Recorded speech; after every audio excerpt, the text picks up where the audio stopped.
Capítulo 2. Living la vida data. Historias de datos y algoritmos en la sociedad. La mayoría de los cursos sobre alguna técnica usan una curiosa estrategia pedagógica. Empiezan por la solución y luego pasan al problema, al revés de cómo ocurren las cosas en la práctica. Posiblemente ustedes noten que una silla está medio inestable y luego de darse cuenta de que se debe a un tornillo flojo, van en búsqueda de un destornillador y no al revés. Casi todos los cursos se inician en el análisis de datos a través de algoritmos, los modelos, los lenguajes de programación, etcétera, etcétera. Y la típica clase de una técnica comienza explicándola muchas veces en términos formales. Y luego viene el ejemplo o la aplicación a la realidad. O sea, la clase sigue el proceso inverso al modo como ocurren las cosas en la vida cotidiana. Primero el destornillador y después la silla y el tornillo. Hay dos problemas con esta estrategia pedagógica. El primero es que pone a la solución por encima del problema y así muchos recién llegados al análisis de datos sobreentrenan en herramientas y no en la detección de problemas relevantes, pasando por alto la habilidad más compleja e importante, elegir qué herramienta usar para cada problema. El segundo es que la técnica es formal y plantea una barrera alta a la entrada de los recién llegados. La propuesta de este capítulo es hacer un breve recorrido por algunos usos relevantes de Big Data, algoritmos y estadísticas en problemas de la sociedad moderna. Será nuestro primer encuentro con las enormes ventajas de Big Data y aprendizaje automático, focalizando en el tipo de problema que pide a gritos la intervención de datos y algoritmos, y no tanto en los aspectos técnicos acerca de cómo se implementó la solución. Cuando se tiene un martillo, todos los problemas parecen clavos, decía el psicólogo Maslow. El objetivo de este capítulo es inducirlos a pensar en los clavos, los tornillos y las tuercas del análisis de datos y no tanto en las herramientas. No sea cosa que terminen martillando tornillos. Primer fragmento del capítulo 2 titulado Que vuelvan los iPhone lentos.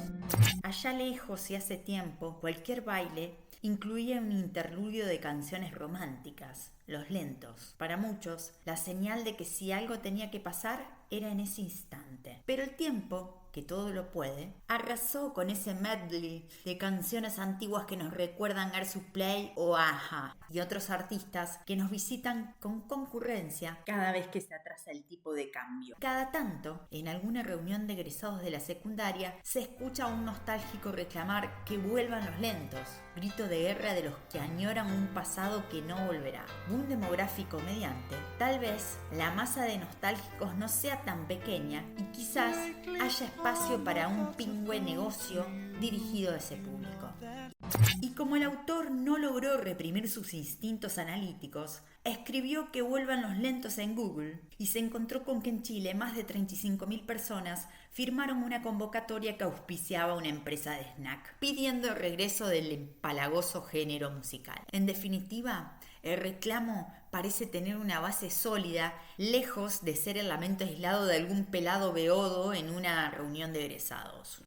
Bastante más acá en el tiempo, la empresa Apple parece encargarse puntualmente de que vuelvan los lentos, o al menos así opinan los usuarios que cada vez que sale un nuevo modelo del celular, sienten que el viejo se vuelve sospechosa y automáticamente más lento, como reclamando a gritos comprar el nuevo.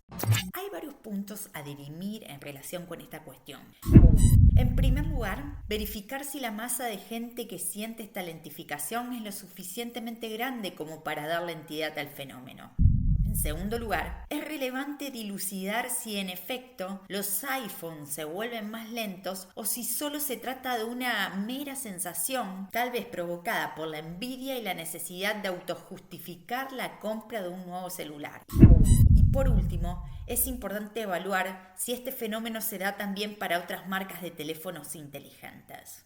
La joven economista Laura Trucco tradujo estas cuestiones en acciones concretas cuando todavía era estudiante del doctorado en Harvard. Inteligentemente, Trucco notó que la percepción de lentitud de los iPhones debía reflejarse en búsquedas en Google que contuviesen conjunciones de palabras como iPhone, lento, y construyó una base de datos de identidad identidad de búsquedas de estos términos. Los datos muestran clarísimos picos cada vez que sale un nuevo iPhone. Es decir, la sensación de que el iPhone se vuelve más lento cada vez que sale uno nuevo no es una mera leyenda urbana, sino que tiene un correlato verificable en datos concretos que pueden ser estudiados sistemáticamente. Más aún, Truco encuentra que este fenómeno es inexistente para marcas alternativas como Samsung, que no presentan ningún pico de intensidad de búsquedas sobre la lentificación. Este caso ilustra las posturas extremas que muchos tienen acerca del fenómeno de Big Data. Los que únicamente ven la mitad vacía del vaso señalan que, data mediante, solo se ha podido avanzar un poquito en estas cuestiones. De hecho, varias preguntas relevantes quedan todavía sin respuesta a saber. Entre ellas, 1. Si realmente los iPhone se vuelven más lentos o es una mera sensación, tal vez provocada por la envidia. 2. Si aún existiendo lentificación se trata de una maniobra inescrupulosa de Apple o de una mera consecuencia del hecho de que la empresa actualiza de manera simultánea su hardware y también su sistema operativo, lo que naturalmente torna los modelos anteriores más lentos. Los que ven la mitad llena del vaso señalan que establecer que se trata de un fenómeno considerable que afecta a Apple y no a Samsung es un notable primer paso que pudo ser estudiado de forma científica y reproducible sobre la base de algoritmos y datos inexistentes no hace mucho tiempo. Estos primeros pasos ocupan un lugar central en la historia de la ciencia. Salvando las diferencias, el gran paso adelante en la historia de la epidemiología lo dio John Snow, cuando en 1823 mostró contundentemente que la transmisión del cólera por el agua no era una habladuría, sino una apreciación fundamentada en datos concretos, echando por tierra la hipótesis de transmisión por aire. De forma análoga al fenómeno de los iPhone, la evidencia de Snow no puede ir más allá de establecer que el cólera se transmite por el agua y no por el aire, como se creía hasta entonces, pero sin explicar por qué. Las explicaciones causales y microbiológicas vinieron de otro carril, alentadas por el descubrimiento de Snow. Big Data permite dar muchos primeros pasos en términos de descubrir patrones que posibilitan ir más allá de la evidencia anecdótica, y lo hace sobre la base de un análisis preciso y ordenado como el de Laura Truco. La falacia de la correlación dice que es imposible inferir causalidad de meras correlaciones, y a tal efecto el análisis de Truco no es suficiente para distinguir entre explicaciones alternativas de la sensación de lentificación. Y así como preocupa caer en la confusión entre correlación y causalidad, también inquieta la reciente instalación de una suerte de metafalacia de la correlación que consiste en creer que ninguna correlación sirve para nada. Big Data y Machine Learning se mueven en este delicado terreno intermedio de correlaciones que no implican causalidad, pero que pueden sugerir patrones interesantes para el análisis. Hace muy pocos días, la empresa Apple reconoció públicamente el proceso de lentificación de sus iPhones y ofreció un sustancial descuento en el reemplazo de las baterías de los modelos viejos, en apariencia las causantes del problema. Nos encantaría creer que la reacción de Apple fue provocada por los resultados de Laura Truco, pero hacerlo implica caer en la falacia de la correlación, y no hacerlo es pensar que las correlaciones son inútiles. Tal vez sea interesante encarar una suerte de metainvestigación para ver cuál fue el efecto de la investigación de Truco en el cambio de la política de Apple. Y un último ejercicio empírico es verificar si efectivamente las visitas oportunistas de grupos como AHA o Air Supply se correlacionan con los atrasos cambiarios de nuestros países. Aunque no faltará quien proponga que vuelvan los lentos como medida de política para hacer subir el dólar. Ahora vamos a la otra parte que se titula Dataactivismo, Orden y Progreso.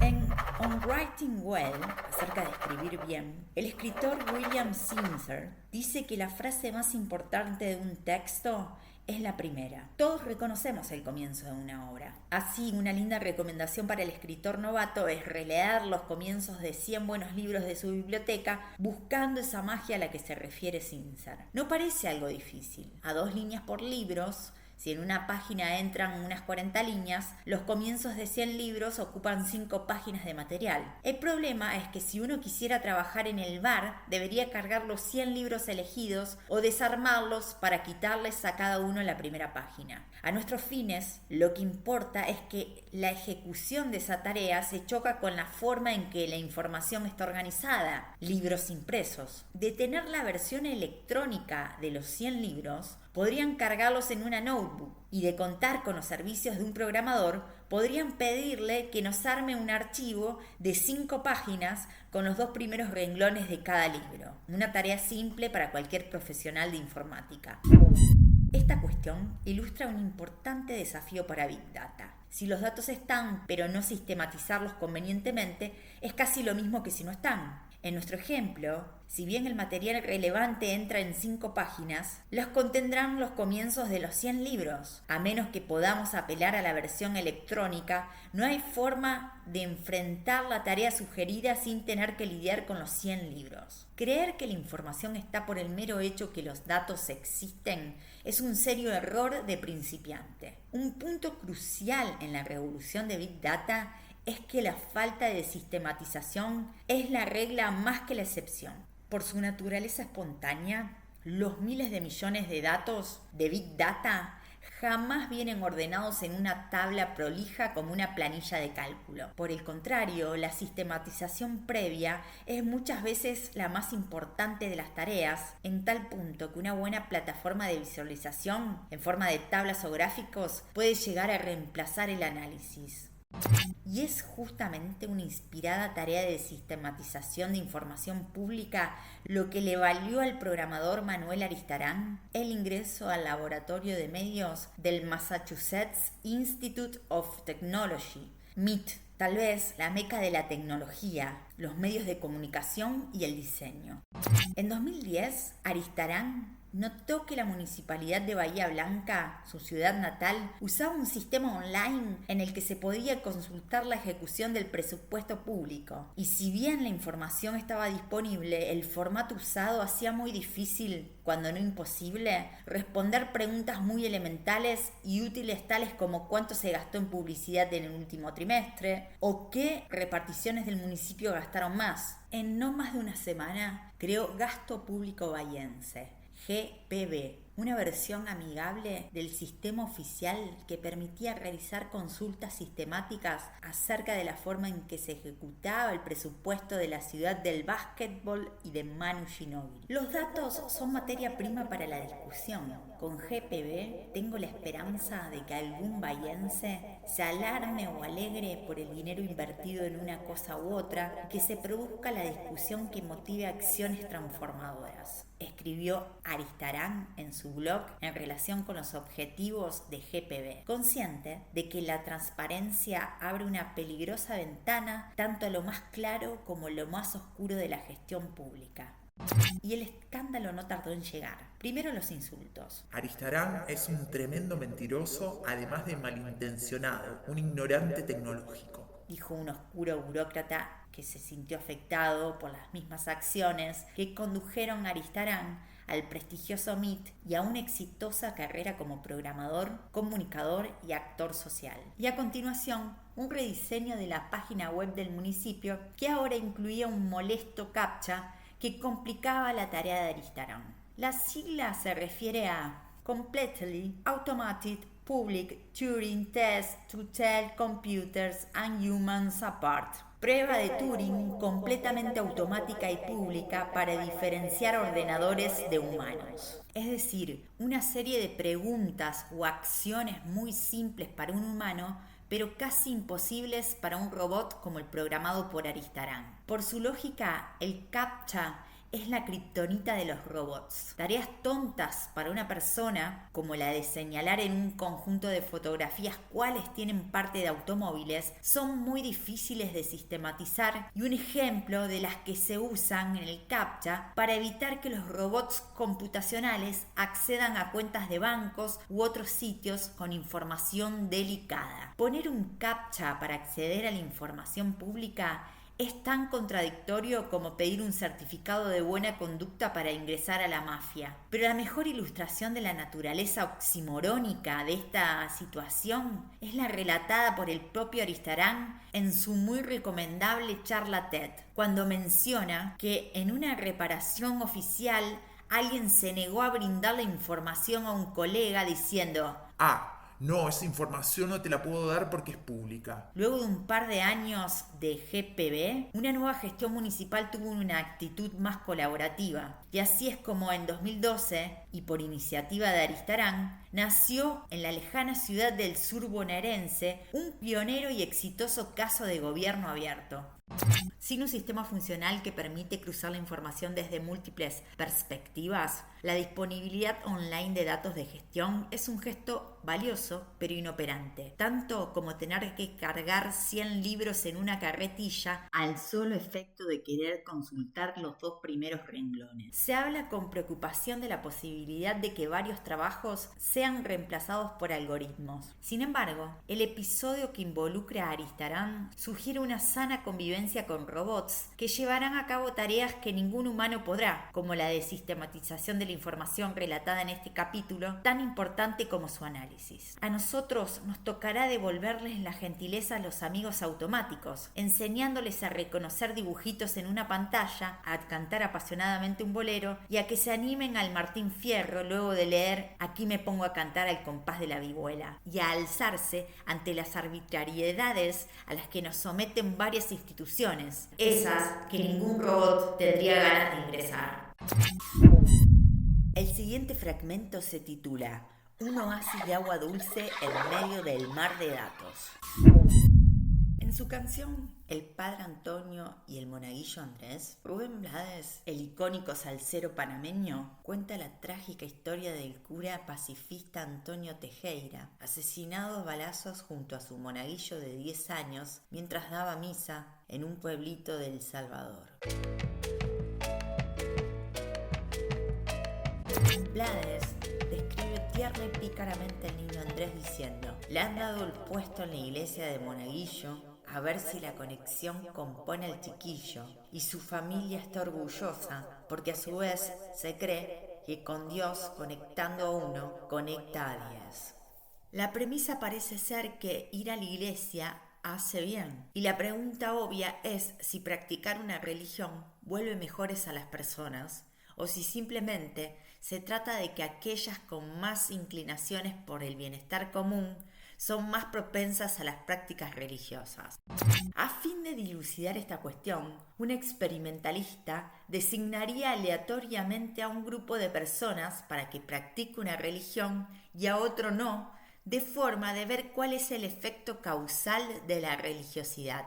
Tanto por razones éticas como operativas, las cuestiones humanas tienen velada esta vía de análisis, muy habitual en las ciencias biológicas. La alternativa más factible consiste en apelar a datos observacionales en vez de experimentales, es decir, datos que no fueron generados por ningún experimento explícito, sino que surgen de observar las acciones de las personas, como los que brotan a borbotones de Big Data. Un primer problema es que la comparación entre personas religiosas con las que no lo son no aporta mayor información. En el mismo sentido en que comparar el peso entre personas que hacen dieta y las que no puede llevar a la conclusión errónea de que hacer dieta engorda, ¿o acaso no es cierto que quienes hacen dietas son más gordos? Tampoco funciona comparar actitudes sociales antes y después de que una persona se vuelva religiosa. Tal vez un tercer factor, la muerte de un familiar, por ejemplo, la ha llevado tanto a mejorar su relación con los pares como a acercarse a alguna religión. A la luz de estas cuestiones, resulta difícil pensar en una arquitectura de datos no experimentales que permita echar luz sobre si es cierto que la religiosidad mejora a las personas. Ahora bien, ¿qué garantiza un experimento en relación con los datos?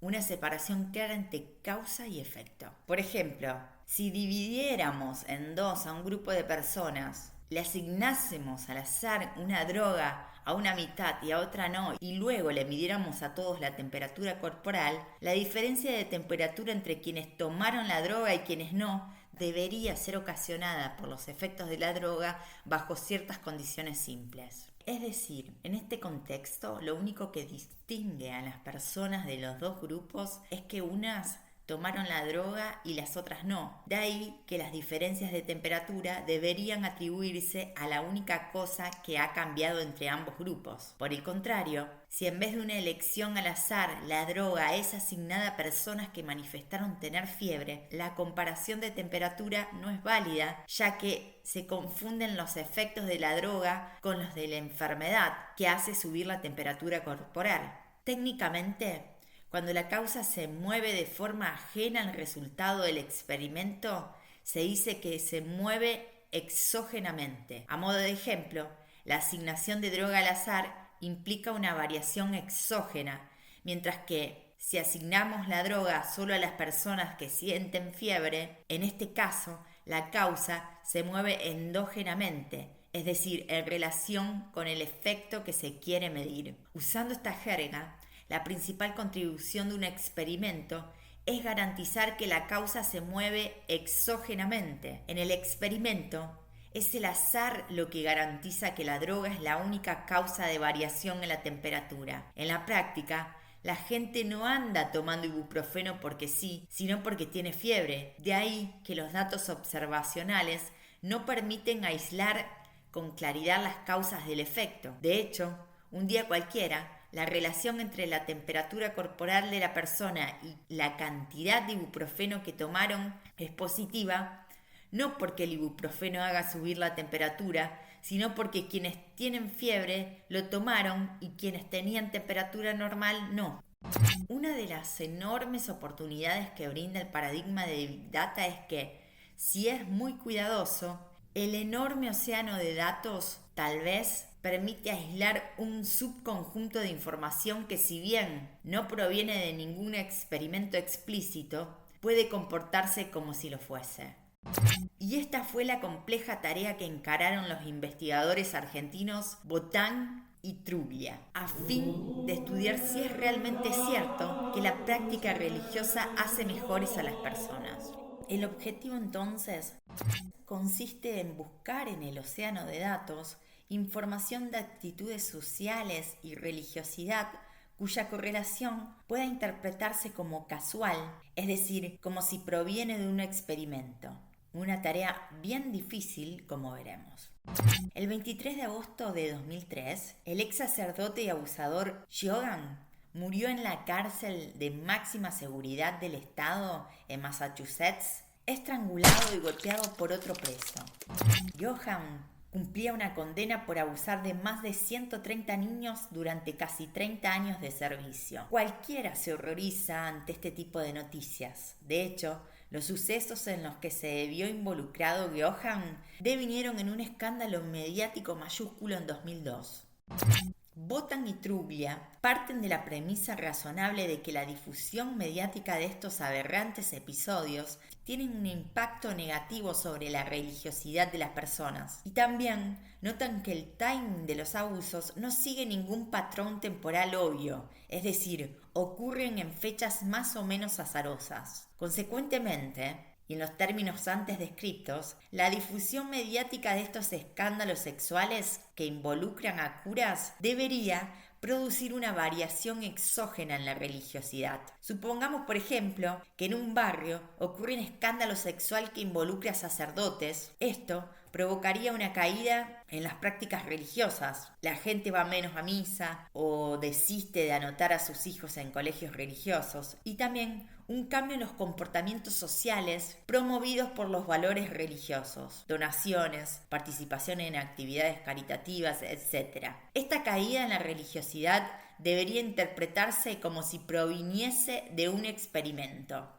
¿Y por qué? Porque los abusos no ocurren siguiendo un patrón temporal. Es como si ocurriesen al azar a lo largo del tiempo. ¿Qué rompería la naturaleza exógena de estos cambios? Por ejemplo, que los casos de abusos ocurriesen como reacción a la falta de compromiso social de la gente. Es decir, si macabramente los religiosos saliesen a cometer abusos como reacción a la falta de religiosidad. En esta circunstancia, la causa, el cambio en la religiosidad, no se mueve de forma exógena, sino endógena, es decir, en relación con el efecto que se quiere medir, el comportamiento social, como cuando un analgésico no es asignado al azar exógenamente, sino solo a personas que tienen fiebre endógenamente. Es la naturaleza azarosa del timing de los casos de abuso justamente lo que garantiza que estos son una auténtica causa y no una consecuencia. Es importante aclarar que lo de azaroso se refiere a cuándo ocurren los abusos. No hay nada de azaroso en que se cometan abusos.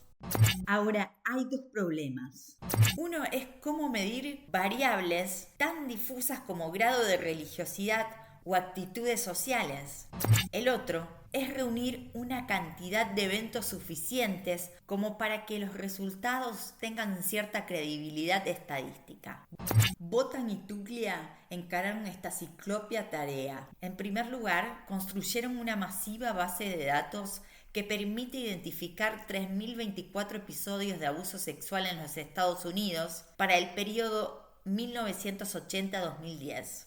Un delicadísimo trabajo de campo les permitió identificar con precisión la fecha y también el código postal del barrio donde ocurrió cada uno de estos aberrantes episodios, acudiendo a registros administrativos, diarios online y herramientas electrónicas como Google Maps. Los autores exploran muchas formas de medir religiosidad o actitudes sociales o comunales. A modo de ejemplo, uno de los indicadores de religiosidad se construye sobre la base de la matriculación de niños en colegios católicos, información obtenida de un censo de escuelas regularmente implementado por las autoridades educativas de los Estados Unidos. Otro ejemplo, las variables prosociales, como la contribución a entidades benéficas, pueden medirse también sobre la base de encuestas. En síntesis, un milimétrico trabajo conceptual permite construir una base de 3.024 casos en que se observa el grado de religiosidad y la intensidad de actitudes prosociales antes y después de cada uno de los eventos lamentables. Una vez más, es la naturaleza azarosa del timing de estos episodios lo que permite aseverar que estos cambios en la religiosidad fueron provocados por sucesos aberrantes de forma completamente exógena al evento que se trata de medir, las actitudes prosociales. Los resultados del estudio son sorprendentes.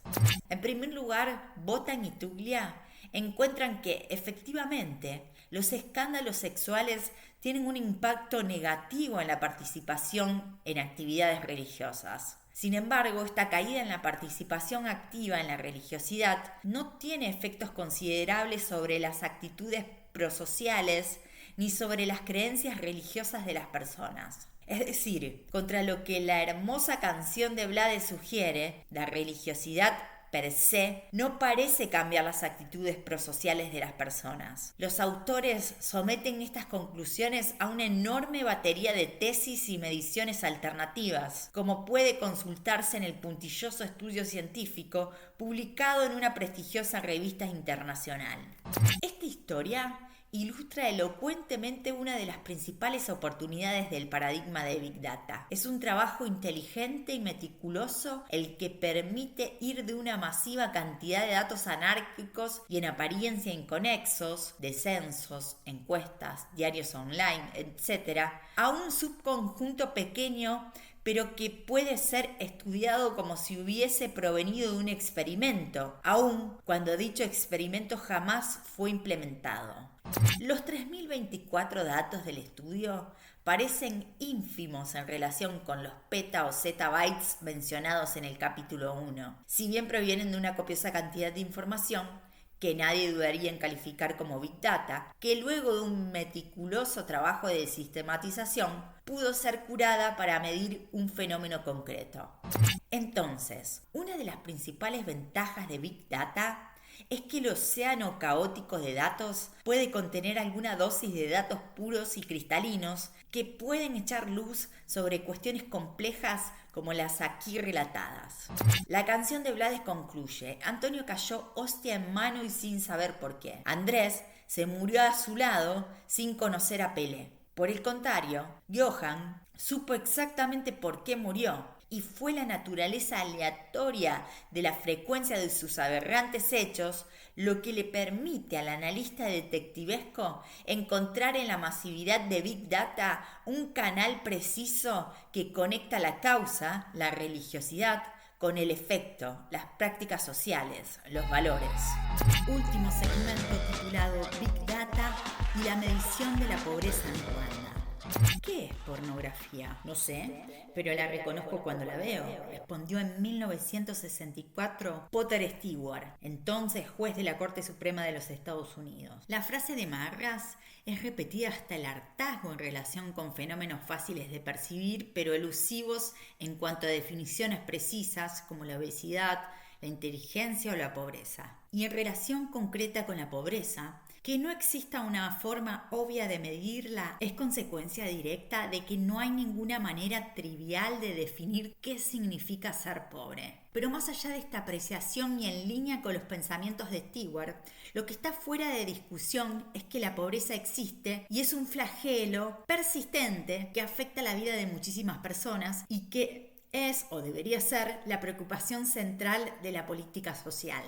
La medición moderna de la pobreza surge de una suerte de acuerdo social, técnico y comunicacional que sopesa las ventajas y desventajas de miles de formas de definir qué es ser pobre. Miles no es una exageración. Un estudio reporta que aún restringiendo el análisis a las mediciones sobre la base de ingresos, una simplificación decididamente grosera, existen unas 6.000 formas de medir la pobreza que surgen de considerar las distintas alternativas involucradas en la fórmula de pobreza. En países de desarrollo intermedio, como los de América Latina, la medición de la pobreza se hace sobre la base del llamado enfoque de líneas, que consiste en cotejar el ingreso de un hogar contra una línea de pobreza, el valor monetario de una canasta de bienes que una familia tiene que poder comprar para dejar de ser pobres.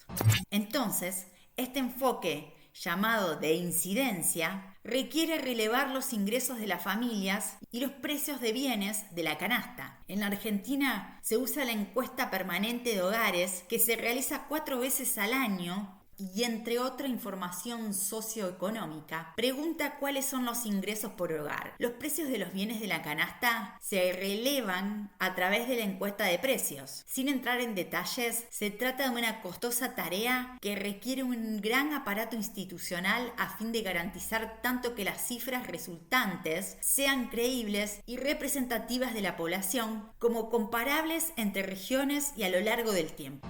África Central enfrenta una situación compleja no solo por la severidad y persistencia de la pobreza extrema, sino también por su debilidad institucional que hace imposible pensar en encuestas sistemáticas. En 2015 se publicó un estudio en la prestigiosa revista Science que ilustra el enorme potencial que tiene Big Data con respecto a estas cuestiones.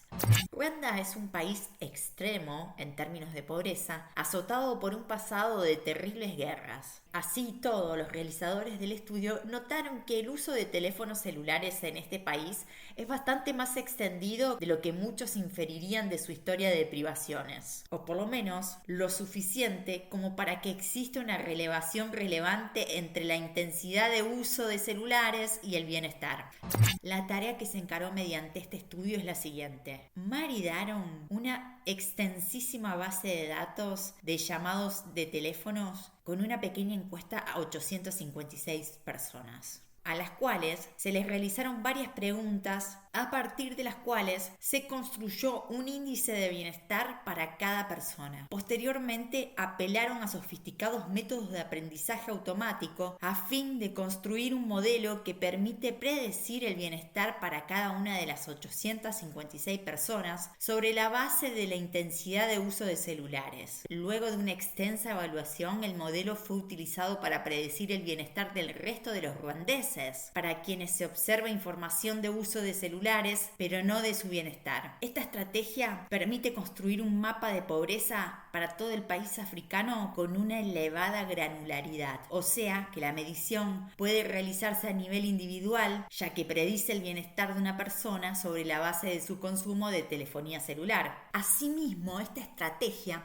permitirá monitorear la evolución temporal de la pobreza en Ruanda y también recalibrar el modelo a la luz de mejores encuestas de bienestar o con más datos.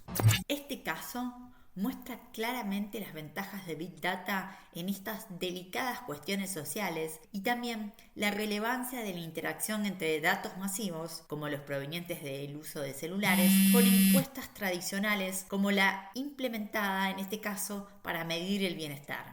Desde el punto de vista técnico, la estrategia empleada en este caso es virtualmente idéntica a la usada por Google Flu Trends, una pequeña base de datos, la encuesta de bienestar en Ruanda en el primer caso y las estadísticas oficiales sanitarias en el segundo, es puesta a interactuar con una masiva fuente de información, el uso de celulares en Ruanda y la búsqueda de términos relacionados con la gripe A. Mucho se habla en los medios de que Big Data reemplazará la estadística tradicional. El caso de la pobreza en Ruanda y el de Google Flu Trends sugieren lo contrario, que hay mucho por ganar de la interacción entre la disponibilidad de datos masivos y las encuestas sistemáticas implementadas con medios tradicionales. Ya dijimos que el futuro no es el de David contra Goliat, sino de ambos interactuando en pos de un objetivo común.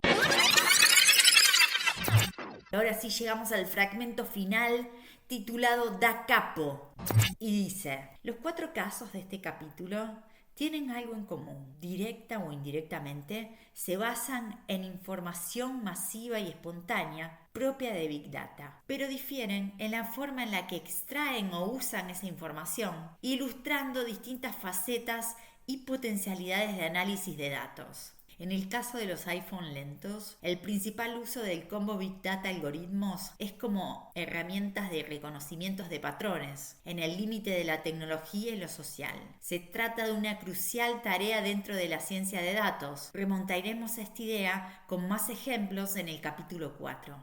El ejemplo del gobierno abierto, en Bahía Blanca, destaca el hecho de que una importantísima tarea en Big Data es la sistematización de datos, muchas veces tanto o más relevante que el propio análisis estadístico.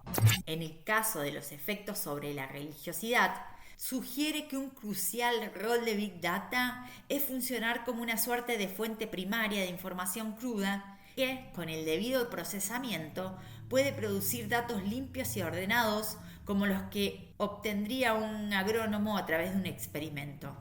Finalmente, el caso de medición de la pobreza sugiere que Big Data y sus algoritmos pueden completar y quizás sustituir los mecanismos tradicionales de relevamiento estadístico. La mayoría de los escritos laudatorios sobre Big Data se refieren a sus logros en términos de predicción o reconocimiento de patrones. Este capítulo muestra que el potencial Big Data va mucho más allá de lo meramente descriptivo, pues resulta útil en roles clásicos del análisis de datos, como la evaluación de relaciones causa-efecto o la elaboración de estadísticas públicas. Habrán notado que nuestros 4 casos aluden muy tangencialmente a métodos estadísticos o algoritmos. Por el contrario, hemos dicho cosas elípticas tales como usando sofisticados algoritmos o sobre la base de un modelo, cada vez que la historia pasó cerca de alguna técnica. Esto, dice el autor, porque prometí que focalizaríamos en los problemas antes que en los métodos. Y esa será la tarea de nuestro próximo capítulo. Se fue a New York City, se fue a New York City.